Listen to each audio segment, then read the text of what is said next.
Hello everyone, my name is Gulab Shah और आप सभी देख रहे हैं मेरा official channel DU education club. I hope आप सभी ठीक होंगे और आप सभी अपनी अपनी स्टडी बहुत अच्छे से कर रहे होंगे। देखिए, आज की जो मेरी वीडियो होने वाली है वो आपकी BA प्रोग्राम सेमेस्टर 4 की होने वाली है। सेमेस्टर 4 में जो आपकी हिस्ट्री है, आज हम उसका क्वेश्चन पेपर डिस्कस करेंगे और ये जो हिस्ट्री है इसका नाम है the rise of the modern west 2। अगर आपके पास भी ये बुक है तो ये वीडियो आप लोगों के लिए बहुत ज़्यादा इंपॉर्टेंट है। क्यों? क्योंकि हमारे जो मेनली सोल में क्वेश्चंस होते हैं वो रिपीटेड होते हैं। तो पिछले साल के ही क्वेश्चन जो हैं वो रिपीटेड होते हैं, तो इस वजह से ये आपका पूरा जो क्वेश्चन पेपर है वो बहुत ज़्यादा इंपॉर्टेंट हो जाता है। देखिए, पूरा क्वेश्चन पेपर 90 मार्क्स का है और आपको 3 घंटे दिए जाएंगे, ठीक है। एंड यहाँ पर थोड़े से निर्देश होते हैं जो पढ़ने छात्रों के लिए अनिवार्य होते हैं या ये कहूँ इंपॉर्टेंट होते हैं।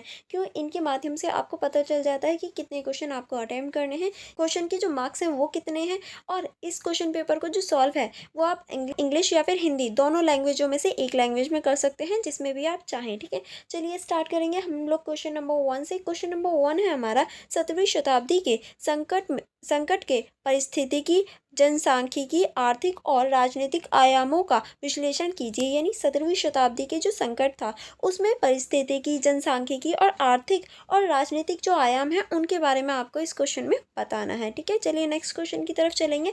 नेक्स्ट क्वेश्चन है हमारा क्वेश्चन नंबर 2। क्वेश्चन नंबर 2 है हमारा, अंग्रेजी क्रांति की विभिन्न परतों का आकलन कीजिए। यानी जो अंग्रेजी क्रांति हुई थी इस टाइम पे, उसकी जो विभिन्न परतें थी, उसकी जो विभिन्न चरण थे, उनका आकलन करना है, उनके बारे में आपको इस क्वेश्चन में बताना है, ठीक है। चलिए नेक्स्ट क्वेश्चन देखेंगे।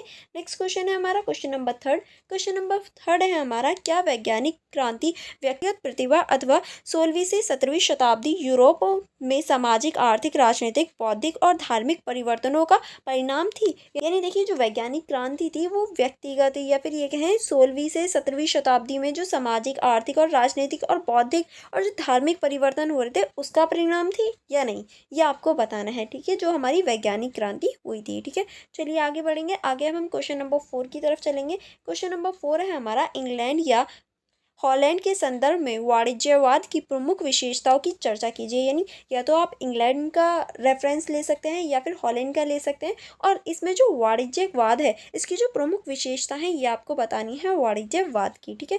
चलिए आगे बढ़ेंगे नेक्स्ट क्वेश्चन की तरफ। नेक्स्ट क्वेश्चन है हमारा क्वेश्चन नंबर 5। क्वेश्चन नंबर 5 है हमारा, 17वीं से 18वीं शताब्दी फ्रांस में वाणिज्यवाद के विकास का मूल्यांकन कीजिए। यानी 17वीं से 18वीं शताब्दी का जो फ्रांस था उसमें जो वाणिज्यवाद है उसका मूल्यांकन करना है, उसके बारे में आपको बताना है कि किस तरह से इसका विकास हुआ, किस तरह से ये अपने चरम पर पहुंच जाता है, ठीक है।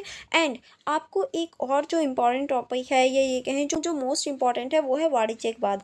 तो आपको वाणिज्यवाद आखिर होता क्या है, इसके चरम क्या है, इसकी जो सीमाएं हैं ये क्या है, ये सारी चीज़ें आपको पता होनी चाहिए वाणिज्यवाद में, ठीक है। नेक्स्ट क्वेश्चन देखेंगे, क्वेश्चन नंबर 6।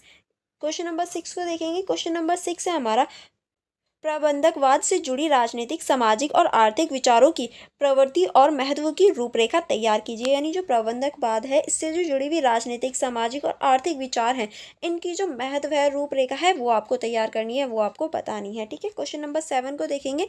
चलिए क्वेश्चन नंबर 7 को देख लेते हैं। क्वेश्चन नंबर 7 है हमारा, ब्रिटेन के प्रथम औद्योगिक राष्ट्र के रूप में उभरने के लिए उत्तरदायी कारणों की चर्चा कीजिए। यानी जो ब्रिटेन है वो किस तरह से प्रथम औद्योगिक राष्ट्र है या ये कहें प्रथम औद्योगिक राष्ट्र के रूप में उभरा, इसका जो उत्तरदायित्व है या इसके क्या कारण है ये आपको बताना है। आई होप आपको पूरा क्वेश्चन पेपर अच्छे से समझ में आ गया होगा, क्योंकि हमारा यहाँ क्वेश्चन पेपर जो है वो पूरा कंप्लीट हो जाता है। अगर आपको किसी भी क्वेश्चन में थोड़ा सा भी डाउट हो या कहीं भी कन्फ्यूजन हो तो आप मुझसे पूछ सकते हैं, मैं ज़रूर आंसर दूंगी। Otherwise for more information, for more connectivity, आप मेरा टेलीग्राम ग्रुप ज्वाइन कर सकते हैं, मेरी इंस्टाग्राम ID चेकआउट कर सकते हैं। एंड अगर आपने अभी तक मेरे यूट्यूब चैनल को सब्सक्राइब नहीं किया तो आप जल्दी से सब्सक्राइब करके बेल आइकन को प्रेस कर दीजिए, क्योंकि मैं अपने चैनल के माध्यम से आपको जो इंपॉर्टेंट नोट्स हैं वो भी पढ़ाती हूँ, तो आप उन्हें भी देख सकते हैं।